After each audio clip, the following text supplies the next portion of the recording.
हाय दोस्तों, मैं हूं अमित शाह और मैं आ रहा हूं खूनी मंडे पर आप सब लोगों को एक हॉरर किस्सा सुनाने। तो चलो शुरू करते हैं। यह किस्सा मुझे तब पता चला जब मैं एमटीवी के नए शो एमटीवी डार्क स्क्रॉल को होस्ट कर रहा था। इस शो में 9 सीकर्स है जो मेरे साथ इंडिया के सबसे हंटेड लोकेशंस में जाकर पैरानॉर्मल इन्वेस्टिगेशंस करते हैं। यानी यह इन्वेस्टिगेशन करना कि क्या उन हंटेड लोकेशंस पर वाकई भूत रहते हैं, और अगर हाँ तो उनके साथ जाकर बातचीत करना। और इसी शो के चलते हम पहुंच गए उत्तराखंड के सबसे हंटेड घर में राधा भाव, जहां मुझे बिरजू की कहानी पता चली। बिरजू दिल्ली का रहने वाला 21 साल का एक साधारण सा लड़का था। बिरजू को पहाड़ बहुत पसंद थे और सबसे ज्यादा खुशी देते थे, इसलिए वह हर महीने कम से कम एक बार पहाड़ों में घूमने आ जाता था। इस बार वो अपने पहाड़ी दोस्त समीर के साथ मसूरी घूमने आ। मसूरी के आसपास के एरिया में घूमते हुए वो लोग राधा भवन के किले के पास पहुंच गए। बिरजू की नजर जैसे ही इस अंडर हुए किले पर पड़ी, वह बस वहीं रुककर उसे देखने लगा। बिरजू उस किले के अंदर जाने की जिद करने लगा, पर तभी उसके दोस्त समीर ने उसका हाथ पकड़ लिया। अब पहाड़ों में रहने वाला समीर राधा भवन के बारे में कुछ तो ऐसा जानता था जो बिरजू को नहीं पता था। समीर ने अपने घर वालों से राधा भवन के बारे में कुछ चीजें सुनी थीं। सुना था कि राधा भवन कोई मामूली किला नहीं है, बल्कि एक भूतिया किला है। बिरजू इन सब चीजों में नहीं मानता था। उसका मानना था कि भूत प्रेत या पैरानॉर्मल जैसा कुछ होता नहीं, पर समीर बार बार उसे अंदर जाने से मना कर रहा था। अब इन्हीं बातों के बीच वहां से मसूरी के कुछ लोकल्स गुजर रहे थे। उन्होंने जब उन 2 लड़कों को आपस में बहस करते हुए देखा तो उनके पास आ गए। जैसे ही उन लोकल्स को पता चला कि बिरजू राधा भवन के अंदर जाने की जिद कर रहा है, तो सभी के चेहरों का रंग उड़ गया। फिर उन्होंने बताया कि वहां की कहानी क्या है। उन्होंने बताया कि 187 में बने इस राधा भवन की अपनी ही एक कहानी है। ऐसा माना जाता है कि कोलकाता के राजा जब मसूरी आए तो उन्हें यहाँ की वादियों से प्यार हो गया, और उन्होंने अपने इस प्यार की निशानी के लिए एक किला बनवाया और उसका नाम राधा भवन रख दिया।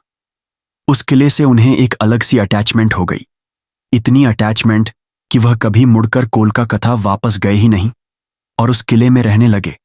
राजा के मरने के कई सालों के बाद अफगानिस्तान का एक सुल्तान आमिर याकूब खान भी जब इस किले में पहुंचा तो उसे भी इस किले से मोहब्बत हो गई।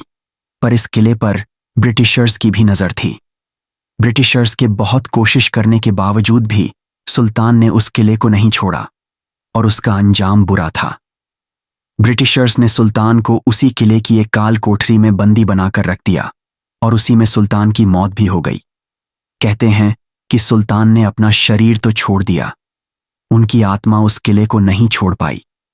सुल्तान के मरने के बाद राधा भवन में रह रहे ब्रिटिशर्स के साथ बहुत से पैरानॉर्मल इंसिडेंट होने लग गए और उन्हें डर कर वहां से भागना पड़ा।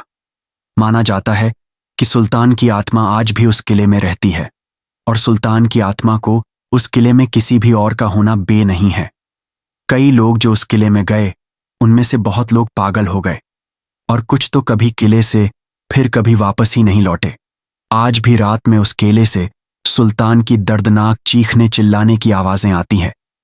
ये कहानी सुनकर समीर के तो पसीने छूटने लगे, पर बिरजू जोर जोर से हंसने उसने लोकल्स की कहानी का मजाक उड़ाया और कहा कि यह सब सिर्फ कहानियां हैं और वो इन कहानियों को झूठा साबित करने के लिए तो अब तो बिल्कुल अंदर जाएगा।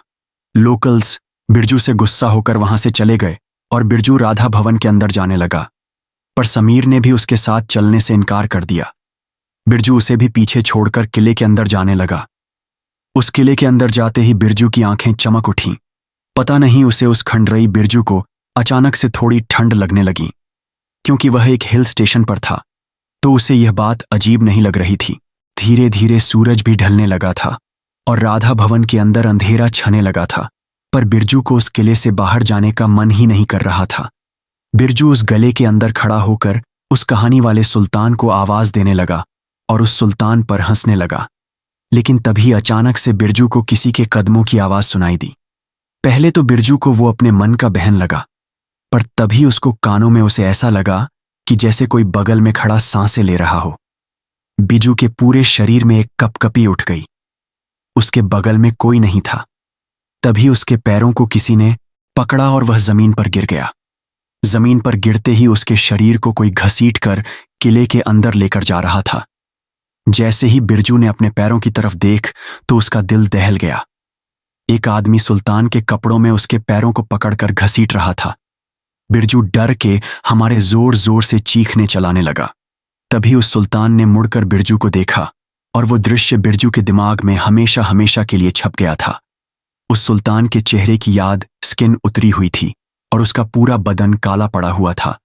भी समझ गया था कि यह उसी सुल्तान की आत्मा है और उन लोकल्स की बताई हुई कहानी बिल्कुल सच। उस सुल्तान की आत्मा ने बिरजू को एक काल कोठरी में भी बिरजू को अंधेरे के सिवा और कुछ नहीं दिख रहा था। बस उसे जोर जोर से धम धम की आवाज सुनाई दे रही थी। बिरजू बहुत ज्यादा डर गया था। उसे अचानक सांस आने बंद हो गई और वह दर्द में चीखता रहा। चीखते चीखते वह बेहोश हो गया। बिरजू की आंखें खोलीं तो वह अपनी गाड़ी के सीट पर लेटा हुआ था और समीर उसके पास ही बैठा हुआ था। समीर ने बताया कि बिरजू को अकेला छोड़कर वह चला तो गया, पर उसे उसकी चिंता होने लगी थी।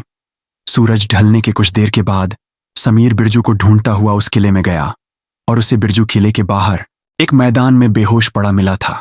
बिरजू ने समीर को गले लगाकर उसे सब कुछ बताया और वह उसके बाद कभी मसूरी नहीं आया। पर तब से बिरजू की मानसिक हालत खराब होती चली गई और वह पागल सा हो गया और समीर को आज भी राधा भवन के बुरे सपने आते हैं। ये किस्सा सुनकर मैं और मेरा पूरा क्रू दंग रह गया। दोस्तों, बिरजू ने उस किले में रह रही एंटिटीज का मजाक उड़ाया और उसका अंजाम आपके सामने है। MTV डार्क स्क्रोल के अगले एपिसोड में हमारे सीकर्स भी इसी राधा भवन में इन्वेस्टिगेट करने गए हैं। अगर आप देखना चाहते हैं कि उनका एक्सपीरियंस, पर तब से बिरजू की मानसिक हालत खराब होती चली गई और वह पागल सा हो गया और समीर को आज भी राधा भवन के बुरे सपने आते हैं। ये किस्सा सुनकर मैं और मेरा पूरा क्रू दंग रह गया। दोस्तों, बिरजू ने उस किले में रह रही एंटिटीज का मजाक उड़ाया और उसका अंजाम आपके सामने है। MTV डार्क स्क्रोल के अगले एपिसोड में हमारे सीकर्स भी इसी राधा भवन में इन्वेस्टिगेट करने गए हैं। अगर आप देखना चाहते हैं कि उनका एक्सपीरियंस कैसा था तो देखिए MTV dark scroll every Friday, Saturday, Sunday 8-7 PM only on Jio cinema show की लिंक पिन कमेंट में है। एक मैदान में बेहोश पड़ा मिला था। बिरजू ने समीर को गले लगाकर उसे सब कुछ बताया और वह उसके बाद कभी मसूरी नहीं आया। पर तब से बिरजू की मानसिक हालत खराब होती चली गई और वह पागल सा हो गया और समीर को आज भी राधा भवन के बुरे सपने आते हैं। ये किस्सा सुनकर मैं और मेरा पूरा क्रू दंग रह गया। दोस्तों, बिरजू ने उस किले में रह रही एंटिटीज का मजाक उड़ाया और उसका अंजाम आपके सामने है। MTV डार्क स्क्रोल के अगले एपिसोड में हमारे सीकर्स भी इसी राधा भवन में इन्वेस्टिगेट करने गए हैं। अगर आप देखना चाहते हैं कि उनका एक्सपीरियंस कैसा था तो देखिए MTV डार्क स्क्रोल एवरी